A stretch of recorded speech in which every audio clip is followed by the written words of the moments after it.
Kenapa sih Bang? Sadar ya, cuma bisa ngomong gak bisa kerja.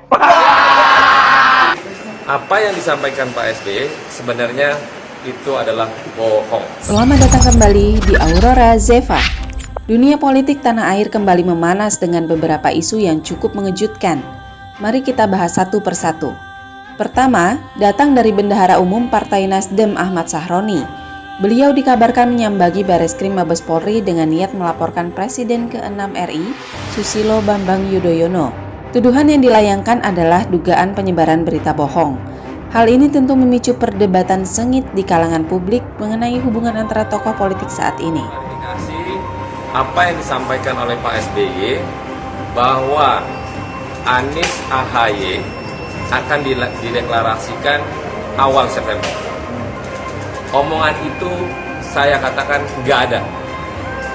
Tapi Pak SBY meminta deklarasi tanggal 3 September itu benar. Jadi apa yang disampaikan Pak SBY sebenarnya itu adalah bohong belaka. Berbicara soal Pak SBY, video ini juga menyoroti berbagai kritikan tajam dari netizen.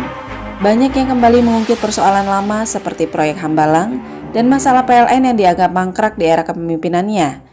Narasi dalam video ini seolah membandingkan ketegasan masa lalu dengan kondisi politik sekarang, yang mengundang reaksi pro dan kontra di kolom komentar.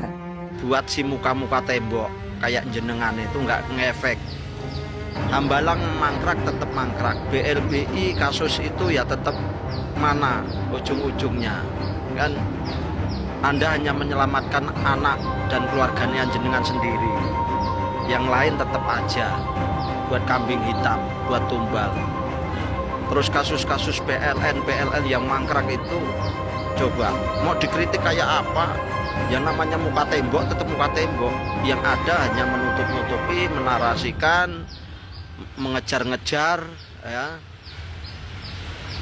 kebijakan-kebijakan presiden yang lain. Mengkambing hitamkan, mengatasnamakan siapa di situ. Nah itulah yang sebenarnya yang nggak sehat di situ. Oh alah, Pak SBY, wong jenderal kok nyalinya kecil. Wong cuman diserang satu netizen, ya, difitnah kalau dia adalah dalang semua ini. Gitu kok ditanggepi toh Pak. Gitu kok ditanggepi.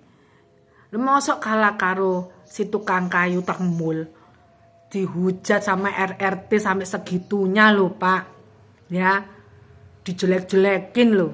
Kalau dia nggak nantang yo Pak Jokowi nggak melaporkan. Lang kowe gur difitnah satu akun wis bingung.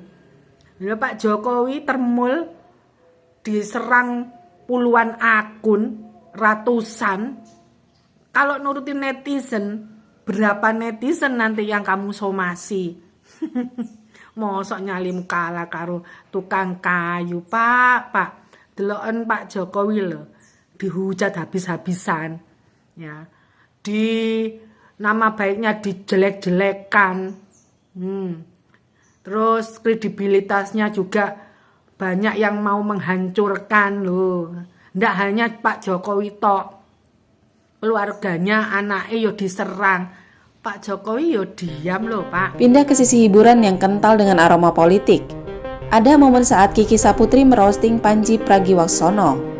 Dengan gaya khasnya, Kiki menyindir konsistensi Panji yang selama ini dikenal vokal soal isu kenegaraan dan pernah menjadi juru bicara politik, namun enggan terjun langsung sebagai politisi.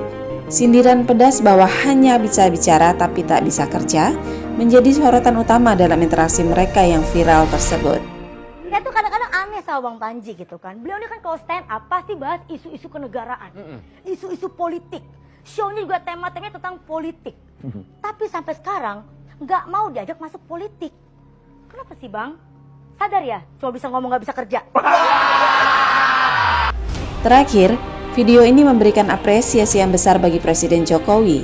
Sorotan diberikan pada momen saat foto wajah Pak Jokowi muncul di Al Jaber Twin Tower di Qatar, yang dianggap sebagai bukti bahwa kepemimpinannya diakui di mata dunia. Meskipun sering diterpa fitnah dan kritik, narasi video ini menegaskan bahwa kerja nyata Pak Jokowi tetap mendapatkan tempat di hati para pendukungnya. Itulah rangkuman beberapa isu hangat yang sedang diperbincangkan. Bagaimana menurut pendapat kalian? Tulis di kolom komentar ya.